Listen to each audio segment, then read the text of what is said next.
Hello, everybody. Welcome into the Casual Sports Podcast. I'm Alek. Koberna. Joined with me today, Mike Wolfgang. No Matt today. Might make an appearance later, not 100% sure, but we can take it. We can control this thing. We got power rankings released yet last night. Mike, YSN dropped another set of them, being on the voting crew. It was a pretty wild week. I mean, we've had a lot of teams go down, some big surprises. I mean, Columbiana went on a massive skid. Teams like Crestview, I believe, took some losses in there too, as I forgot to pull up one of my sheets here. But yeah, Crestview was a big one that took a big drop in this power rankings. If you remember last week, I had them second in my power rankings. I think they lost 4 or 5 straight games. I dropped them out of mine this week just because there was a couple teams right now that are really starting to heat it up, and especially the team that I have at number 4 in my respective power rankings in Salem. They've won 12 straight games and have gone from a team that I completely dismissed at the beginning of the year to a potential favorite once again to go up against Canfield in the playoffs. Well, let's see the rankings. I want to see them. All right, so these are the official baseball power rankings. We'll get the softball here in a minute. Canfield obviously remains at number 1 here. They've really got things rolling back. Since they returned to Ohio from the Myrtle Beach tournament they were at, they have allowed just 2 runs while outscoring their opponents 35-2 in 3 games against Struthers, Mooney, and Harding. Now, Struthers and Harding, not fantastic teams, but Cardinal Mooney did receive votes inside of this power rankings that were not from me. They came for one of our other voters here. I won't expose anybody if they haven't done so themselves, but it was a great game. I saw it on the last Saturday. Cardinal Mooney actually was it was a pretty good contest the whole way through. And then Canfield, they got some insurance runs later in the ball game that really put things out of reach. But considering the fact Cardinal Mooney, one had a bad day that Saturday, they dropped both games that they really should have won at least one of. And they had to do this after 4 games of some really difficult ball games. They really stuck it in here against Canfield, but Canfield, they've been phenomenal this season again. 138 runs to 30 in 17 games. They have dominated the field, and I'm in 100% agreement that this is a team that should be and is at the very top of our rankings. Yeah, I mean, they're playing good ball. Like you've been saying, the past couple of weeks you've done these rankings, they've been near the top almost every time. So, and they're one of the better programs they have been for a long time in this area. So they're going to keep it going here.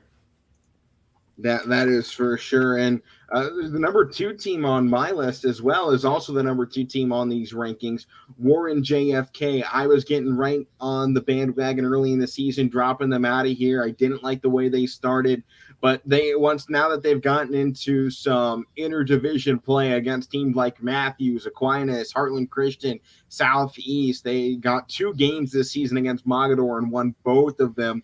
They have really turned up to another level here, and there was a point in time they were on I believe 8 or 9 game winning streak. I think 8-game win streak after they kind of had a rocky start to the season. They did just lose their game last night 2-1 against Lake Center Christian.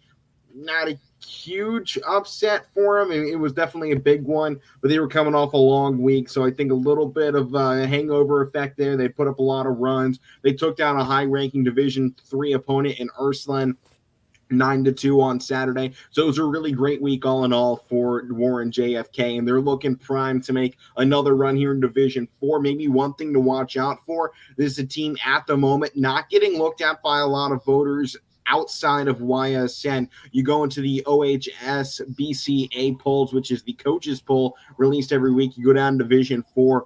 Warren JFK is not a team that is being looked at as a serious contender right now. So they're potentially looking to make another one of their Cinderella runs, much like they did last year. Even though they were the 4th seed, they were a heavily underdogged team in that entire playoffs last year. Yeah, and I know this is a team that's near and dear to your heart because of that reason. Yeah. First state championship I got to call. I did it in my home stadium back at Akron. It was an epic one for me for sure. And it was a phenomenal run. And I hope they can get back there. I don't know if they'll send me back to cover it. I don't know how that'll work out, but I'd be honored to cover that team once again after what they did last year. I'm really intrigued to see if they can pull back-to-backs. It would be truly an epic Cinderella run if they can do so. And it would be one maybe unmatched in sports. When you talk about a team that going into last season had 11 guys on a roster, had never won a state title, then they come out, win the state championship with those guys. Now they lose Cam Hollabaugh in the offseason, a dude who was throwing an upper 90s fastball in the state semifinal, and you are still in a chance yet again to make another deep run. It really speaks to the coaching of Coach Stambati over there and the entire crew of players around him and what they've been able to do. Really a miracle success story. But number 3, I'm lined up again with this poll. Austintown Fitch, 13-3 right now.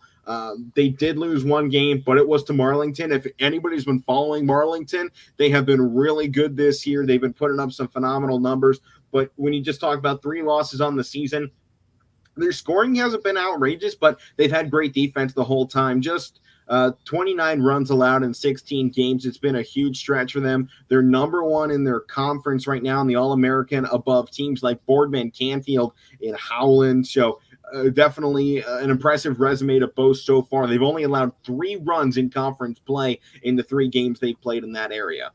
I mean, that right there is a reason for them to be up where they're at in these rankings. Only giving up 3 runs in conference play. Like you said, their scoring, you'd like to see that get a little bit higher, but they're still finding a way to win games, and they're doing enough pitching to equal out that not scoring as much as the runs. So yeah, that definitely puts them at the top 3. Yeah, and if you look where this team is, it's a Division I squad as well. So you expect them to have this level of dominance here in the Valley. Not a lot of Division I schools that they get to compete with around here, but they're sitting via the Max Preps ranking top 30 in Division I baseball, sitting just behind teams like LaSalle, Upper Arlington, ahead of Pickerington North and Medina. Those are all some pretty big name schools out there. So the fact Austintown Fitch is making their name here in this part of the season, it's been very good. I'm excited to see what this squad can do. And, as mentioned, there's only a couple weeks left in the season. I mean, I think we're now at less than 14 days left in the season for these teams to make those final statements, get your final resumes solidified, and put that cover letter in so that you can see if you get a nice spot here in the tournament. I mean, this is where you make yourself here. I mean, you get to this point, like you said, you want to put a good stretch here to close things out. I always keep talking about in other sports, you want to be hot going into any playoffs that you're in. So, I mean, the last couple of weeks, that's important for especially these teams top in the rankings, but some of these teams that are middle of these top 10, trying to find their way in. That's a big stretch for them. I say you got to watch out. That kid number 10 spot, Springfield, I think they might make some noise. Yeah, and the teams that are behind them are looking to make it run. Ready. Also, yeah. Mohawk, I know they don't get a ton of coverage on the network, but especially because they're over there in Pennsylvania. I don't know who we have covering over there, but definitely a team everybody needs to find a way to check out because they are starting to heat things up over there as well.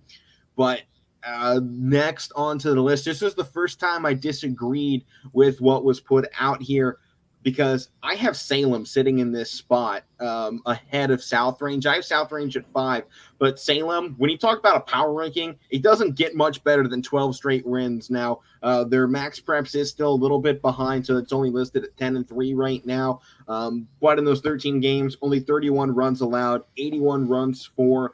They have really started turning something out here in this program. They're looking good, and especially after the sloppy start they had to the year. And I think a big part of that was they put up a pretty good schedule to start it. I mean, if they had gotten that first game in against Canfield to start out the year, what this season could have been is a complete mystery, but they're making the best out of this anyway.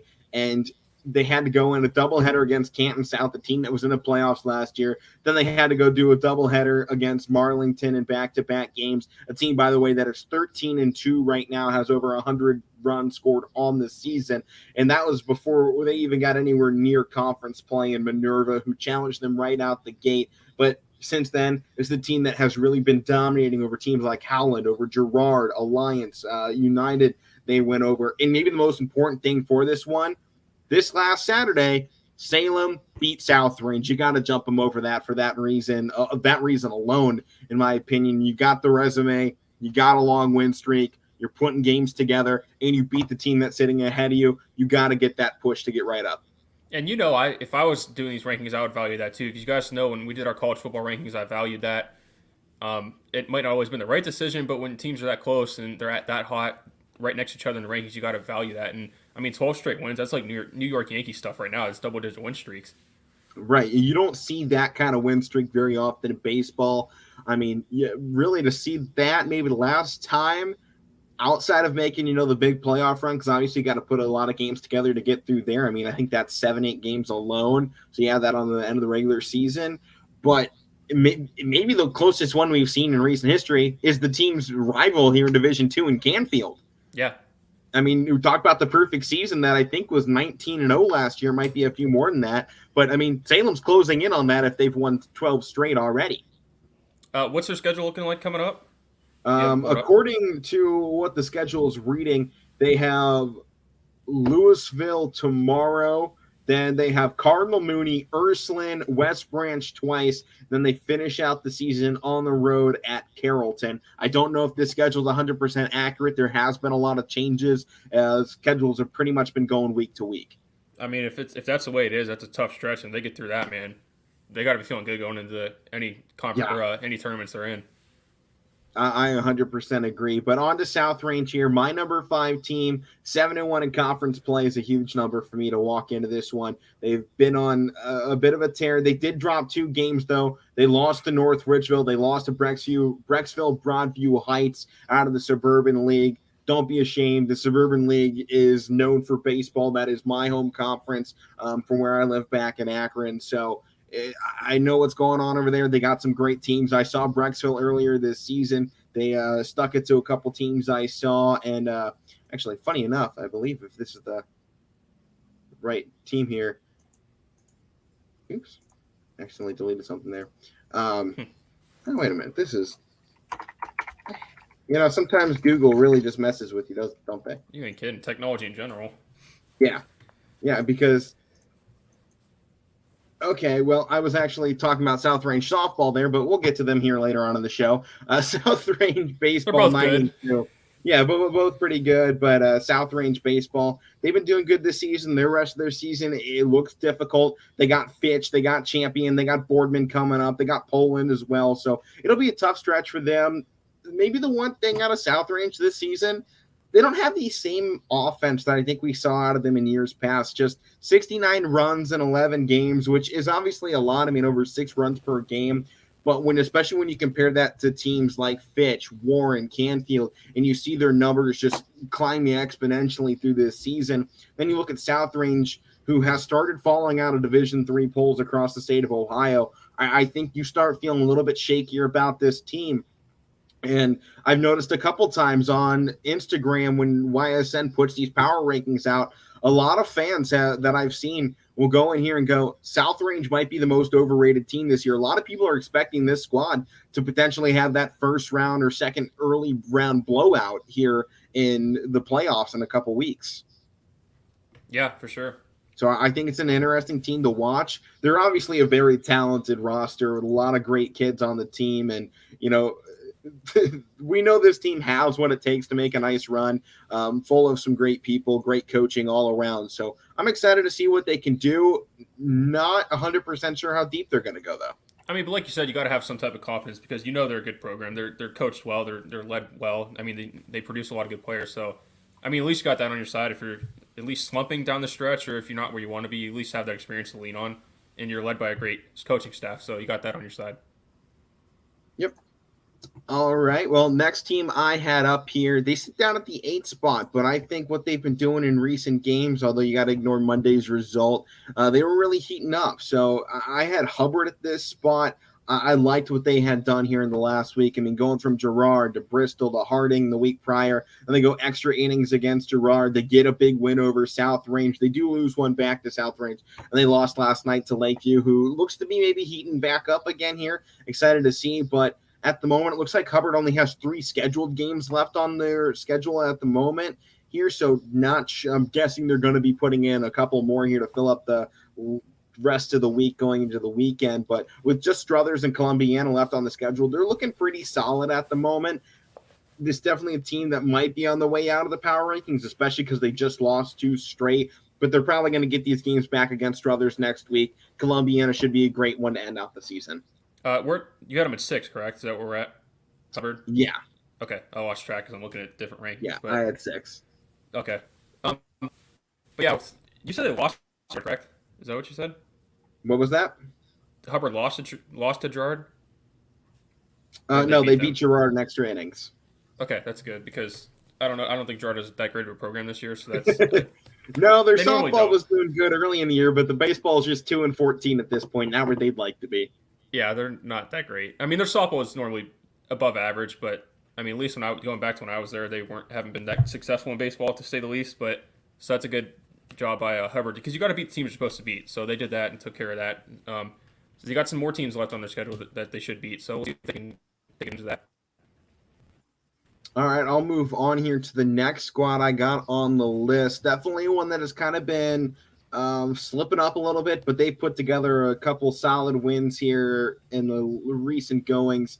And unfortunately, they lost last Saturday to Warren JFK. I'm talking about the Ursuline Irish here. I have them at 7 in my rankings. You look at the body of work to this point of the year, 16 games in and 109 runs scored. They're looking like the team to beat right now in the Steel Valley Conference, which I know isn't saying much. Cheney and East really don't have phenomenal programs this year, and Mooney is always a school that is going 500. There's not a lot of sports that they don't go around 500 in, so Ursuline definitely the team to beat right now. The second battle of the Holy War. Unfortunately, I was on the call tonight at Scene, but the game has been rained out at Bob Scene Park tonight. So no Ursuline Mooney, which is definitely a big bummer. But you look ahead at Ursuline's schedule right now.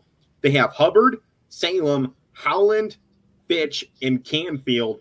They have an absolutely loaded schedule to finish out the year. They put together one of the most difficult ends of a schedule I've ever seen. A lot of teams do that at the beginning. They're loading up here at the end. They split the season series against Warren JFK, so I take that last loss maybe with a little bit of a grain of salt, considering they beat them earlier in the year 6-3. Now they lose at 9-2. Not terribly worried about how that affects them. JFK, obviously a great program and ahead of them in these rankings. So it was a game JFK should have won, and they did just that. But Ursuline's definitely a team to watch out for. Yeah, and I mean, according to the numbers you just said, they're scoring about 6-7 runs a game. So that's on their side. I'd like to see if they come down the stretch against these good teams that you just listed off that they're going to have to play.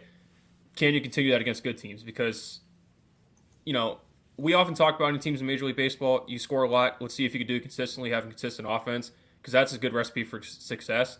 Let's see if they can do that down the stretch against some of these good teams. Because, 6-7 runs a game in high school, that's pretty good. I don't think anyone's expecting them to win this last half of the season, but look good when you lose. That's maybe the biggest thing to come out of this. You're not expected to go out there and beat the Division I and Division II teams like Canfield and Fitch. But when you got a chance, take advantage of it and see if you can pull one or two of those upsets in there. Really make some chaos in these power rankings. Put yourself back up in the list. They're a team that I had in this list. Other people did not. I didn't have West Branch in mind. I didn't have Columbiana either. I still have them on the outside looking in. But actually, I did have Columbiana. I'll take that back. But, there's just a couple teams in here that I think have been kind of iffy, and I think it opens the door for a few other schools. But I'll move on to the next team I got on the list here, and that is Mohawk. At 10-4 right now, they did lose their last game out, and I'm not going to lie, I don't really know most of the people they're playing, but they just shut out Champion 10-0 on Thursday. To me, that is a huge win over them. When you can see them going up against some of our Ohio teams and when they go out of state, I think is really important to their cause, especially here on the network, because it gets some of our fans a little bit more familiar with them. And what they've done right now, 10-4, 107 runs to just 44. They're in a very difficult conference over in PA, and you look at what they're doing right now. I think they got a great shot to make some noise. They're up there with the likes of Neshannock right now in Class AA for PA. So I definitely like what Mohawk's got going on. I left them out of the rankings last week because I didn't even know we covered them. I made sure that they got a spot in this week's, though. Yeah, like I said last week, and I saw them on the list, I was like, I think that's the Mohawk I'm thinking of in PA. I didn't know if there was an Ohio one because I didn't know why. There is one, but they're not good. Yeah, I knew there was one in Ohio, but I was like, I think there's one in PA, and they probably might be better. So, I don't really know too much about them either, but their name rung a bell when I saw them in the rankings, at least. Yeah. Well, next spot here I got on mine. It's a team that definitely is slumping in power ranking wise, but I think they're still a good enough team that I couldn't kick them out because they do have some great games so far, and that's Columbiana. I don't necessarily agree with them being up at 6 on our power rankings. I think when you talk power rankings, you have to win some games. And they're on a 4-game skid right now with losses to United, Mooney, Fitch, and Cardinal.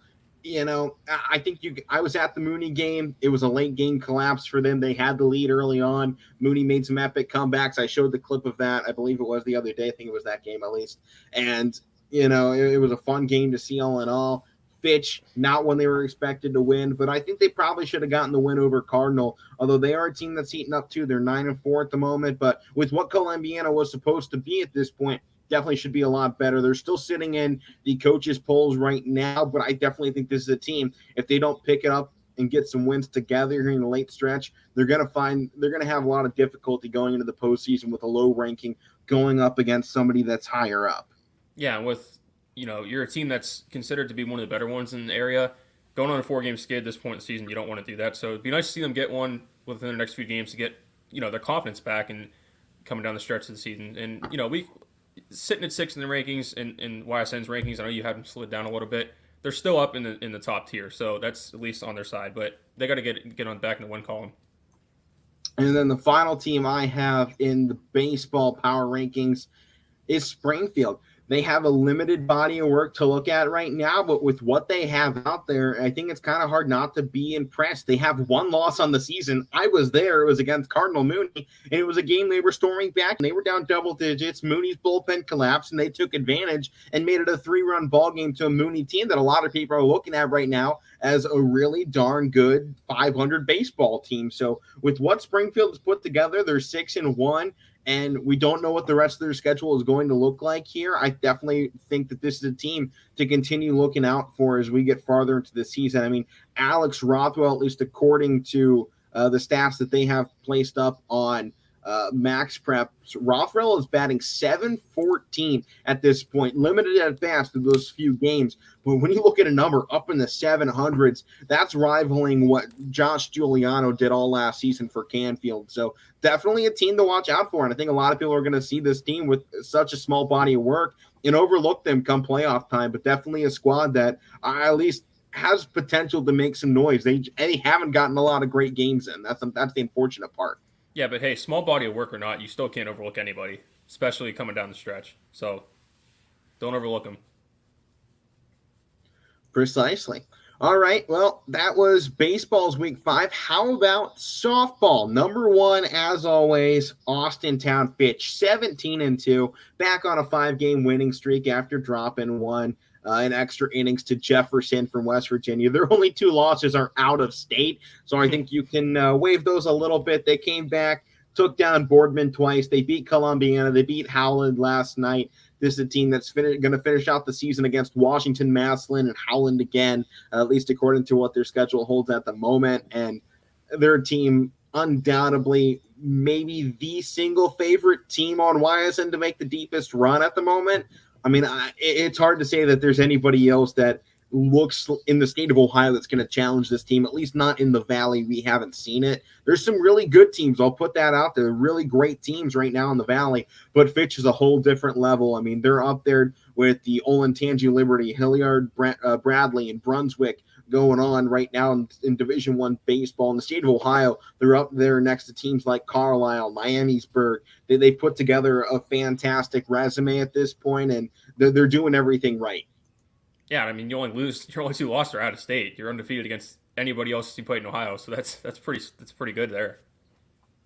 For sure. Second team I got on the list, it's Ursuline softball. They got a game against Chardon on Saturday. They won. They won the Holy War last night in softball, 7-2. After 2 home runs in the early going, their pitcher I think had a no-hitter for the rest of the ball game after giving up 2 early home runs. So they took home an easy win against their rivals last night. So this is a team right now kind of clicking on all cylinders, 13-1 overall, 126 runs, a 7-game win streak, maybe most important, though, right now for the Irish softball.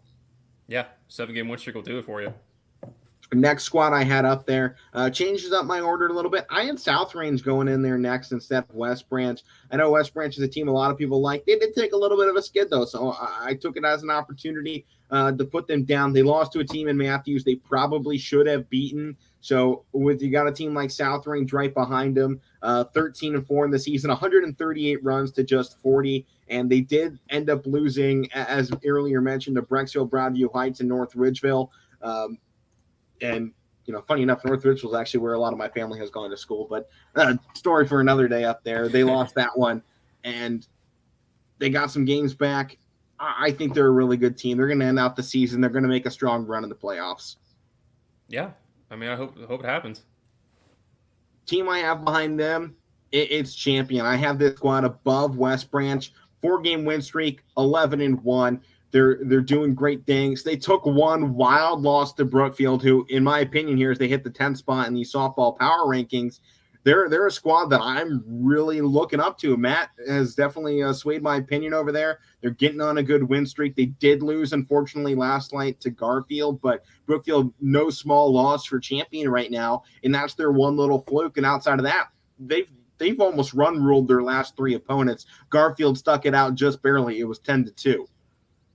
Yeah, and I was with Matt for that Champion Brookfield game. I know I'll talk about the Brookfield side when we get to them, but with Champion, I mean, I even talked to head coach DeJoy after the game, and he's like, hey, they're considered the gold standard around here in softball, and I remember that too, because even back when I was in high school, they were one of the better teams around here. So they always have a good program going on, and they played good in that game. It just wasn't enough. And but yeah, they're definitely worthy of being up at the top of the rankings.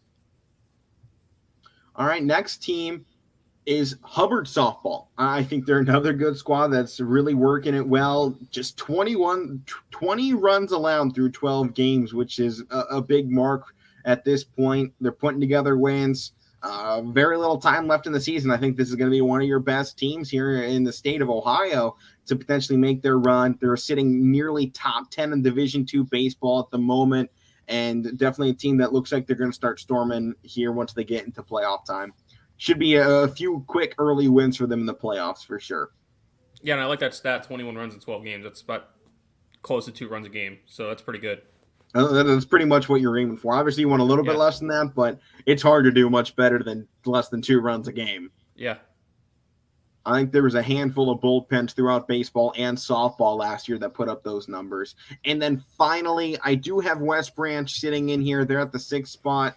I like that they're starting to get back into some wins. They did lose in 10 innings to Marlington, and they lost to Matthews. And I think it's just the Matthews game is the one that hurts for me. They're 14-3. They're definitely a team that's heating up. They're now at 7 straight wins, and that one against this West Branch squad was a big part of that. But I almost feel like West Branch, they've kind of been slowing down here this season. It's not the same monster we saw out of them last year that went down into the Elite 8 in Akron. I definitely think this is a team that I don't know if they're going to make the run they did last year. I don't think you've seen the same thing out of them this season.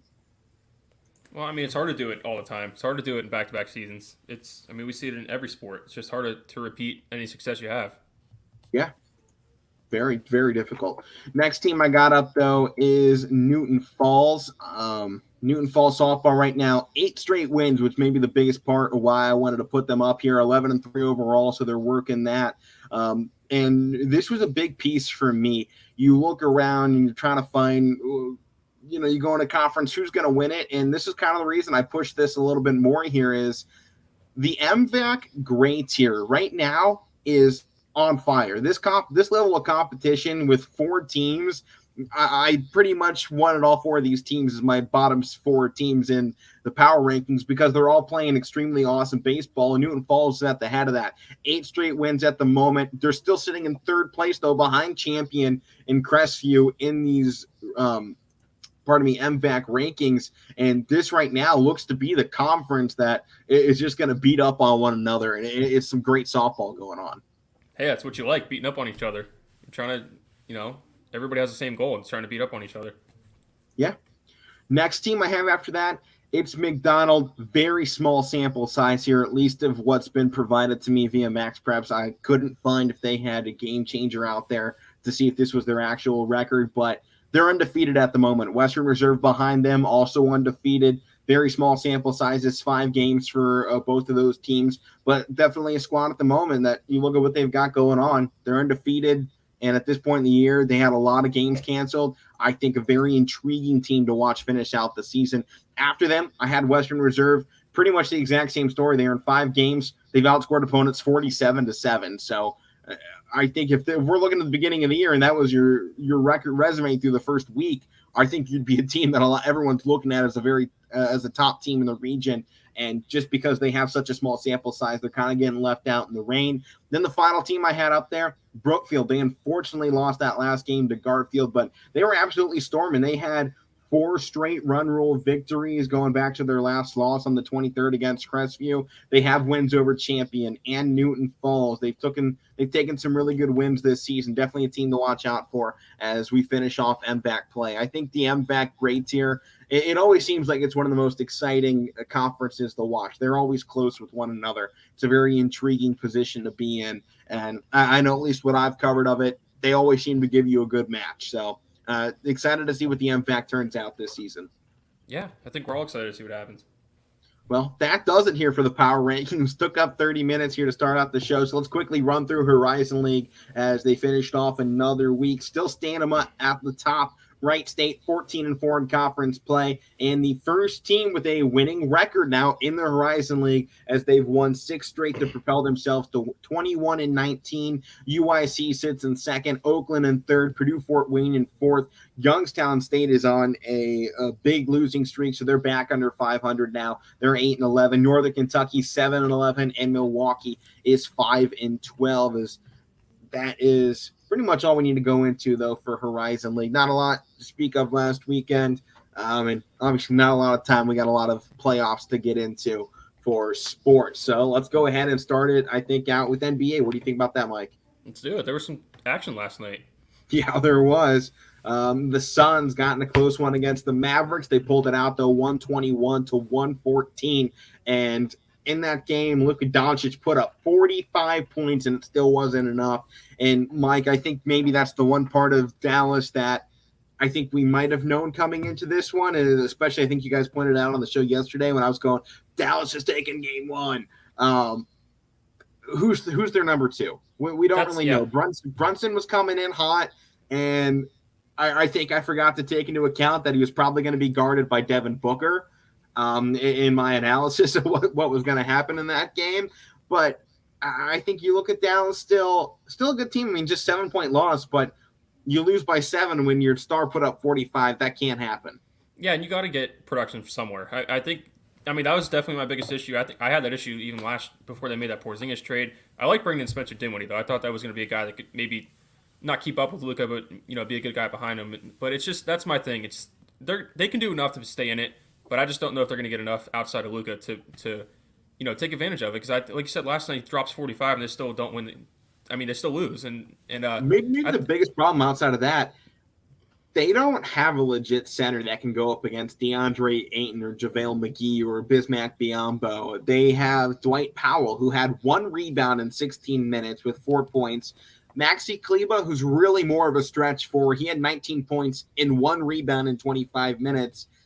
And Luka Doncic was the only guy with double-digit rebounds. If they're going to find a way to win a game against this Sun squad, they need to find a way to rebound the basketball. I mean, plain and simple right there. You look at rebounds in this game, and it's an embarrassing differential between these two. The Suns had 51. Dallas had 36. That is a huge margin in the playoff. 15 rebounds. And when you're in this close of a game, rebounds matter. And you look at what the Suns players did in the rebound category, no player who played didn't have a rebound. Everyone that played had a rebound. And you can say the same almost here for the Mavericks. Ntilikina came in. For 2 minutes, he didn't have a rebound. Everyone else, though, they were almost all under 5 outside of 2 of them. You look at the Suns, I think they had 4 guys under 5 rebounds. Everyone else was above it. They didn't have anyone double-digit, but it was a team effort on the boards, and that's the difference maker. You have a team in the Suns. You have players on the Dallas Mavericks. And I think the other difference is that between the both teams, Phoenix has a lot of depth, too, at center. They don't just have good center starting. Yeah. They have a lot of depth. I mean, outside of Dwight Powell, who's really more of like a power forward in my opinion. He's more of like a Larry Nance type guy, Larry Nance Jr. But I mean, their backup center is Boban, and he doesn't even play. So they don't. I would say Dallas does not at the moment have a true center. Yeah, they don't for sure, and they don't. And that's going to kill them in this series. Yeah, and I think that's one of the things that the Phoenix Suns really are. That's one of their bread and butters. It's playing down low. I mean, DeAndre Ayton's one of the better skill position big guys in the league, and that's just when you have nobody to match up against them. That's a big thing right there in this series. Yeah, and they have the key piece to a championship team in JaVale McGee. I mean, you look at where he's been and, what's happened. Where he goes, success tends to follow, and I don't think that's by accident. No, and I love when they made that situations, but I think it's more he gets put on a team that knows what they're doing, and I think that's a big part of what happens. They put him in a spot where they know they can use his strength to their advantage, and they go and win ball games because of it, too. I mean, he has experience. He has great attitude when he's Golden on the floor. State, Lakers, and now the Suns. Yeah, and he's seen a lot of basketball, whether it's been on good teams or bad teams. He's been around, and he's a good character guy when he's out there on the floor. And when you have that type of guy backing up DeAndre Ayton, that's pretty good. For sure. Let's go into the other game, though. The Miami Heat took down the 76ers. A little bit expected. James Harden was doing – this team was doing great in the first half. This was a near tie ball game at halftime. I mean, it was neck and neck the whole time. It was what was the score at half? 51-50, I think. 51, yeah, that's what I was about to put up there. 51-50. And I think you look at a half of basketball, that's great. And then James Harden got cold. And hasn't that been the story of his career in the playoffs? Sure has been. We talked about it yesterday. I think maybe the one part that we forgot about this team was they still have Tobias Harris, and he's a really awesome forward in the NBA. He's really one of the most, in my opinion, one of the most underrated players in the National Basketball Association, because I think we get held up in superstars all the time that I think a guy like Tobias Harris, who goes out there and does his job night in, night out, he does it really awesome, I think kind of gets left out in the cold because he's not putting out superstar numbers. He's doing what the team asks, and he does it every night, and he's a phenomenal player. And you look at a game like this, and he goes up and puts 27 minutes, the leading scorer, above your superstar and James Harden. I think that's a huge mark for what this guy can do. Yeah, I think he's been an underrated player throughout his entire career. I remember when he was with Orlando, he was a pretty solid player, and he didn't get credit there because Orlando wasn't good. But I think the big difference last night, the bench scoring, Tyler Hero outscored their bench by himself.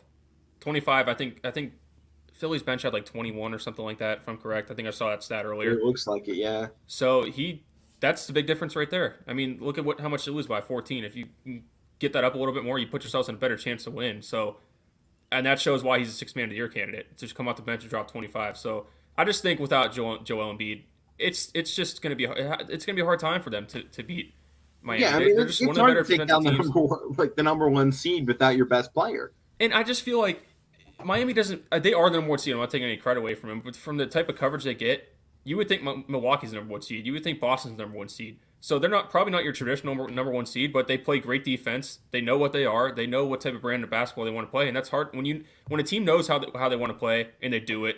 That's hard to beat them, even when you are healthy. Yeah, and DeAndre Jordan got absolutely bossed around all day by Bam Adebayo, by the way. And the Sixers came out and said, we like DeAndre Ayton starting, so we're going to keep him there. So when the Heat comes around, they're going to be taking game 2 as well in this series. So Miami definitely the team right now to beat in the Eastern Conference, especially if they go on and just dominate the Suns or the 76ers like it kind of looks like they might. But game 2, Milwaukee, Boston tonight should be awesome. It was a fun game 1 between these two teams. Tatum and Giannis basically are both superstars and the NBA. This is a really awesome series to watch. They both came in flaming hot. What do you think goes on here in game 2 of the series tonight? I would expect Boston to come out and win this game. They just dropped the first one at home, so I'd expect them to win. But I just want to come out. It's going to be interesting to see how they come out tonight after they pretty much got beat down in the first game. So I want to see how that they kind of got reality check here because I thought it was so easy coming off that Brooklyn series. You're playing the defending champs now, so I want to see if you want to beat them, you got to put the right game plan in and everything, and come out and actually play with energy with their home crowd. So that's what I would look for with Boston coming out tonight. And taking too many threes. That's the story of the first game. I think they shot like 53s or something like that. There was 53s they shot. I don't hate it though. They shot 36% in the game from downtown. I don't hate that. I don't think that's where they lost the game entirely. It's definitely not a spot they wanted in. That's for sure, because it hurt where they scored elsewhere. But you do have to find ways to score in the paint. They had just 20 points in the paint in the entire game, and Giannis Antetokounmpo and the Bucks had 34. In pretty much every other category, stats are fairly even all throughout. I mean, rebounds are within 10 of one another. Assists are within 1. Blocks are within 2. Steals are within 3. Turnovers are about 5 apart. But the one differential is points in the paint, and there's 14 points separating the two. And you look at the final score and you go, oh, well, there they are. It was a 12-point win by the Bucks. If the Celtics tried even a little bit to score inside, they could have won this game. And you had a fourth quarter, you put up 19 points. Go to the rim, man. You don't, stop taking those outside shots. It's definitely going to be, I think, probably the mantra going into game 2 is they got to hit their shots. I like what they did defensively. If you're holding the Bucks to 101 points, that's fine. That you can win a game letting the Bucks score 101. You can't win a game scoring 89 unless you're Cleveland and at the beginning of the season when they were holding teams to 70 points. I mean, it's kind of credit though to Milwaukee's defense from not being able to get into the paint, because they're pretty big down low, and I think Boston thinks, okay, let's just try to outbeat them and just go for the extra point and take 3-pointers. So I think they're probably going to continue to do that, because they probably expect to make more than they made out of taking all of those threes. They probably expect to make more. So I'd probably expect them to make some type of adjustment, but I still expect them to come out and be aggressive from 3 tonight. I mean, I don't think many teams are running inside against Antetokounmpo, Bobby Portis, and Brook Lopez. Yeah, that's a pretty beefed up interior right there. Not to mention, they got a really aggressive guy that everybody hates, and Grayson Allen coming off the bench as their 6th man at the moment. Hey, you can hate him or not. I think he's played well in these playoffs so far. He's hitting some big shots, and he's playing some good defense. I mean, whether you like the guy or not, you got to give him credit. Right, and you know he's doing the exact same job as Marcus Smart right now, and he's doing it better than Marcus Smart. At least in the game 1, yeah, certainly. At least in game 1, yeah. So I guess that being said, you say Celtics come out and take game 2? I expect this series to go far, so I'm gonna give them game 2 for me to keep my prediction going. So I'll take them to win tonight. Well, I think Boston just got their first real slide here. I mean, we talked about how hot they played since the All-Star break. They just got that first big punch in the mouth, and it came from 3 different 7-footers. And I think they're going to get punched in the mouth again. I think it's going to take until they get back to Milwaukee to get one. And I'm going to point this out right now. I don't think Boston comes out of Milwaukee any better than 3-1. I think Milwaukee takes this game tonight. I think they take the next 2 at home. And I think we come back to Boston in game 5 with a potential gentleman's sweep on our hand. It's very possible, but I expect if this they're one to going to go shoot long. like that and they have no game plan on getting inside, things are not going to change for Boston. I was the highest guy on Boston going into these playoffs, and tables turn very quickly if you don't make adjustments and you shoot 18 of 50. We saw with the Houston Rockets. They lived and died by the 3. They died because they went over 20-something. Yeah, you got to make adjustments, and one game could turn it, because, like I said, they're coming off a high sweeping Brooklyn like that. But yeah, you're playing defending champs. It's tough, and it's a lot of people expect the Bucks to go back to the final. So I mean, they're playing pretty well, and Boston's going to come out tonight and be aggressive and try to change their fortune so far.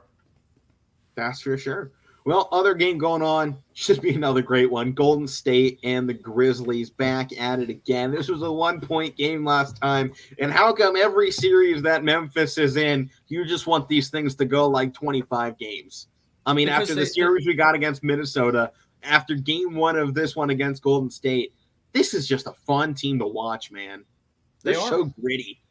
They don't have, like, I was watching tonight, I was like, they don't have a lot of big names. I mean, they have John Morant, they have some other young guys like Jaren Jackson and some other guys too, but coming off their bench like Tyus Jones, that's a player everybody knows of, but it's not a guy that you think is going to be on like number 2 seed backing up John Morant. But they're doing their job, and I mean, I think Golden State's going to win this. Baller. Yeah, he played pretty well in game 1. I think 33 points and 10 rebounds. I'd say that's a little bit more than pretty well. Yeah, I think Golden State's going to win this series, but I mean, it could go far. They can give them a run for the money right here, because the only thing that's disheartening for Memphis, if you're a Memphis fan, is that you think they played pretty well in game 1 and they lost, even without Draymond Green on the other side. So that's not a good thing to have on your side. But when you're playing like a young team like Memphis is, they're just playing with their house money. They're just thinking, hey, we had a good year. Nobody was really expecting us to beat Golden State, so let's just keep rolling here. Yeah, maybe the one thing out of this, they got to play better defense. And I know that's a near impossible ask to do, but they outshot Golden State from the three-point arc. Yeah. Golden State got held to 65% from the free throw line. Their defense in that category was great. However, when they decided to drive the ball, Golden State took whatever they wanted. They got 56 points in the paint in that game. 56 from Golden State. You don't expect that from Golden State. You expect 56 points from downtown from Golden State. And that's the difference turner right there. And you can't allow a team to take easy drives inside. And maybe that's the one big problem that the Memphis Grizzlies need to address in the offseason. They need a big man out there. Xavier Tillman was the guy they had starting at center. He did nothing. Jaren Jackson Jr. really is their big guy out there on the floor. And if you're going to expect him to go out there against DeAndre Ayton if they get to the next round, good luck.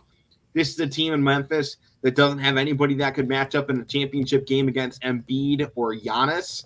And so I think this is a team right now they have a need to address in the offseason, but they still have to work with what they got now. They got here with this roster, so clearly they can win. And I'm interested to see what happens. I don't have a ton of confidence in them, though, at this point, when Golden State really did whatever they wanted. I mean, this is a loaded team, and you even kind of said it here in the Western Conference. You kind of expect Golden State to make the big run. They have a lot of guys from their championship teams in there between Looney and Steph, Draymond, and Clay. I mean, they got a solid piece of their championship rosters going back in there, and then they added in a ton of youth. And maybe the biggest thing, they haven't even used Toscano Anderson on the bench yet, and we saw him go off during the regular season in a couple of big games.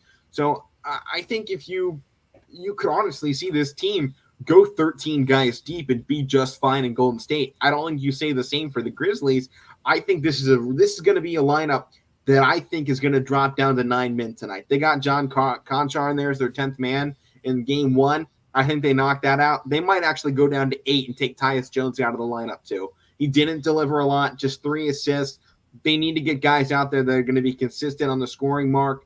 I think they stop it with Kyle Anderson. It's going to be a long night for all these players. They're going to have to run. But if you want to win this one here at home, they have to win this before going back to Golden State because it's impossible to win over there. It's very difficult to do. So I'm giving this one to Memphis just because they need it. They have to win this game here tonight at home. Yeah, I mean, it's like you said, it's going to be hard for them to even – if you can't win a game at home, it's going to be even harder for you to win on the road in Golden State. So I'm going to give them tonight. I'm not 100% confident in it, but, I mean, even game 1, like I was saying, you would expect them to win that game after Draymond goes out because, I mean, look at Clay. He only had 15 points. He didn't shoot it that well. And like you said, they outshot them from the perimeter. So it's kind of like, what else more can we do? But it's another chance, another opportunity. It's a different game. So I'm going to give them tonight. Good shout. All right, going into the NHL day 2 of game 1s. Mike, your squad's got it going here to start it against the Rangers tonight, 7 p.m. I'll let you start this thing off since it's your squad. I mean, I'm not too confident, but I mean, because Pittsburgh won the first matchup. They lost the last 3 in the season series. I'd probably say New York's playing better hockey coming down the stretch. The Penguins they lost. Both kind of struggled in the last 10 games at least. They have. I mean, Pittsburgh played somewhat better coming down. I mean, they didn't play the best opponents, but they beat Boston, a team that they kind of struggled with during the regular season. And, I mean, they closed it out with winner of Columbus. They didn't beat Edmonton, which I would like them to beat good team coming down the stretch closing out the regular season. But as far as this series, it's going to be tough for them because, I mean, New York's probably a faster team than they are. I think that showed in the 3 games that they won. And the Penguins only scored 4 goals against them in the 4 games. So that's not great. They got to get the scoring up, and they struggle with putting the puck in the net. So it's going to be tough, but I'm going to still ride with them to win the series. I don't know if they're going to win tonight, but I'm going to still pick them in. I'm going to go 6 because I think it'll be tough to win in 7, so I'll go 6.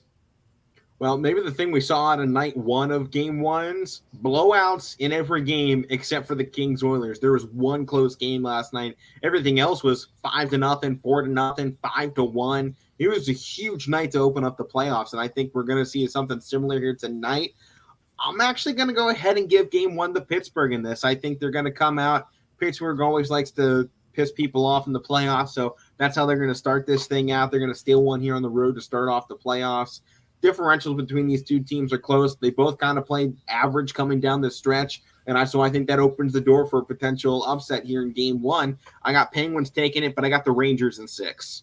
Okay. And even last night's games of 4, 2 of them out of the 4 were road wins. So it's not easy to win on the road in the playoffs, but it can be done. And I think Pittsburgh has the experience to do that. But they got to be prepared for the Rangers because they're, like I said, they're a quicker team, and Pittsburgh's got to be able to score. I mean, they that stretch they had coming out of that COVID lockdown they had in the beginning of the year. That's when Pittsburgh really hit their stride, and they were putting the puck in the net, and they've cooled off since then. I want to see it pick up here because you got to do it now. It's the playoffs, you got to do it. And then we're waiting around. Next game up though, Washington and Florida. This is maybe the easiest pick of the night. Panthers by 5. I think they're going to sweep this series. They need to. I'll give gentleman sweep. I think Washington maybe get one at home, so I'll go Florida in 5. But yeah, I definitely have Florida. You can make an argument they're probably not the best, maybe, but they're top 2. Maybe the hottest. Yeah, hottest for sure. Actually, it's hard to say that over the Hurricanes. Hurricanes are the hottest, well, yeah. But I mean, when you look at the way that this team can score, they might be the best scoring team in the playoffs. How about that, Mark? Yeah, I mean that's still good. I mean, no one scores quite like they do, and they still had one of the best defenses in the National Hockey League this season. So yeah, Panthers are definitely a big favorite right now to make a run. Nashville and Colorado, the other game one going on. Mike, what's your thoughts on this one? I think Nashville, they played well coming down to get themselves into that. I know they were fighting for that wild card spot, but again, I just said it with Florida. Colorado is probably one of the better teams in the league. They for sure are, but you can make an argument they are the best. Their playoff struggles have kind of been, what makes them people not say they're the best. Like I know Matt uses that for his reason, but I think I'm gonna go Colorado in a sweep in the series. I'll go gentlemen's to Colorado here over the Predators.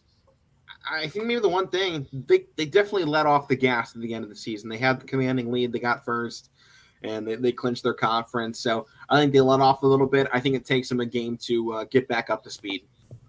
I mean, I wouldn't be shocked if maybe Nashville could steal a game. They play pretty well at home, especially in the playoffs. That place gets pretty crazy. But I'm saying they steal one on the road here tonight. I don't know. I just think the Avalanche coming off, they lost their final 2 games of the regular season. I know they were letting off, but they didn't finish out their last 10. They finished out their last 10 with a losing record. So I think they're going to come in a little sluggish. You got to look at that coming into the playoffs. And Nashville's coming in with a chip. I think that chip, they're going to find some dip here tonight. I mean, I always talk about it matters how you're playing coming into the playoffs. So I guess you can use that for your argument. Yeah. Well, the other game here, the Calgary Flames, maybe the other best team in hockey going up against the Dallas Stars tonight. Dallas is a team that, based on my differential, should not be here. They had a negative differential this season, but they finished out the year great. I mean, 5-3-2. They made it just enough games to get in here and get the spot over the Predators. So a little bit better matchup. Still maybe not much better, but they got that wild card spot, and that's huge. They stole it away from the Golden Knights on the Pacific side. And can we just talk for a second? The Pacific Division, they fell off, man. They were looking like, Ducks were looking good. Knights were looking good. The Canucks and the Sharks there for a minute looked like they might make a run. You were looking at a loaded division, and then they all came crashing down to finish out the year. They did, and they really. I mean, we were talking yesterday. I wish the Ducks would have made it, but they collapsed. Some other teams collapsed too, so it was looking promising at one point. Yeah, I mean, Ducks were up there in second place. They were. We were talking about them. They've been first for a point. We were talking about them at some point. I think maybe making some type of noise in the playoffs, and they just ever since then kind of melted down. Maybe the biggest success story out of it, with the Ducks completely falling off from second to nearly last place. The Kraken were only 4 games behind the Ducks to finish the year. And I think in their first, in the inaugural season, I don't think that's too bad for the Kraken to say, hey, we were right there against a team that was at least competing with people for the entire season. We can be that next year if we put in a little bit more work. But this game here between the Flames and Dallas, I give this one to the Flames. My differential is going to tell the story in this series. I have a sweep going through it.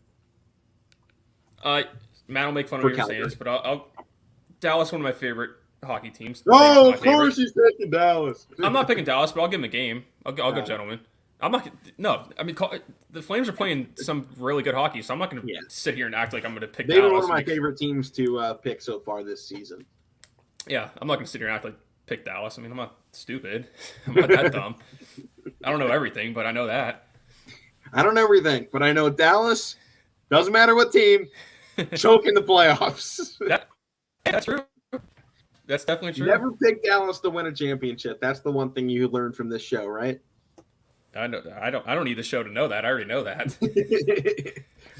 Yeah, fair enough. All right, baseball. A lot of things going on today. Any major storylines though that you'd like to point out here before we end out the show? I don't have much, honestly. As far there wasn't really anything interesting last night, as far as I'm concerned. But no, not a lot going on. Yankees are on a big win streak, though. I think that may be something to point out. They've been really cooking it. 10 straight now. They've put it up, and 17-6. They're in control right now. Their division. I mean, I think maybe the team behind them to watch out for, Minnesota, 9-1 in their last 10 games. How about that mark for them? And they're in control of the AL Central. And the Twins are not supposed to be the team that were up there in first place when you had Chicago looking like the team to beat in this year's conference or this year's division after last year. And really everyone else, I mean, doing okay. 7-3 is really in their last 10 if your team's controlling it. And maybe the other thing, can Cincinnati just forego the rest of the season? I mean, I personally, I don't want that to happen because maybe it's finally time Pittsburgh can beat up on somebody. So I would like them to continue to play. But another thing, you're not going to finish in last place. I told you guys this to start the season. They might actually end up in third place, to be honest with you, because the Cubs aren't that great. The Cubs right now, I can see it. I'm just saying they're definitely not going to be last place. I'll take fourth because they were last year. That's an improvement at least. God, but all it takes is Cincinnati to go on a little bit of a run, and Pittsburgh's back in last. It's possible, for sure. Because we know Cincinnati's not staying at 3 games, 3 wins all season. Hopefully. I mean, 3 in a month, that's not great. What would that be? 3 in 159? Yeah. So, hey, if they get 3 wins a month, that's like 20-ish wins. That's not good. Can you imagine that? That would rival the worst finish in Major League Baseball by their rivals to the Northeast, the Cleveland Spiders, back in 1899. That went 20 and 134. I mean, history's. Let's make history this year. Let's see it happen. At this point, you almost won it, right? I don't have anything. 23 years in the making. Yeah, I hope. Go from Cleveland to Cincinnati on the worst record. Yeah, I don't like Cincinnati either. So, but hey, I think it's worth noting before we close out. Matt's team got another win last night. The Braves. I talked about them getting hot. Oh, they beat the Mets last night. So good win for them. I mean, I don't know. NL East, I think, is going to be an interesting group to watch. It usually is. The Mets are on top now, but they're going to drop it at some point. They always do. Usually is competitive. I mean, it's not the greatest division, but it's normally competitive. Kind of like the AL Central. They don't have the best teams, but they always seem to be the worst. The winner of the conference is always the worst team in the AL out of the conference winners. But it's always fun to watch. But that is going to have to do it here for the Casual Sports Podcast. Power Hour coming up next. Full crew bracket action tomorrow. Alek Koberna, Mike Wolfgang there. Matt will be back with us tomorrow. But that does it here. Casual Sports Podcast. May 3rd. It's done.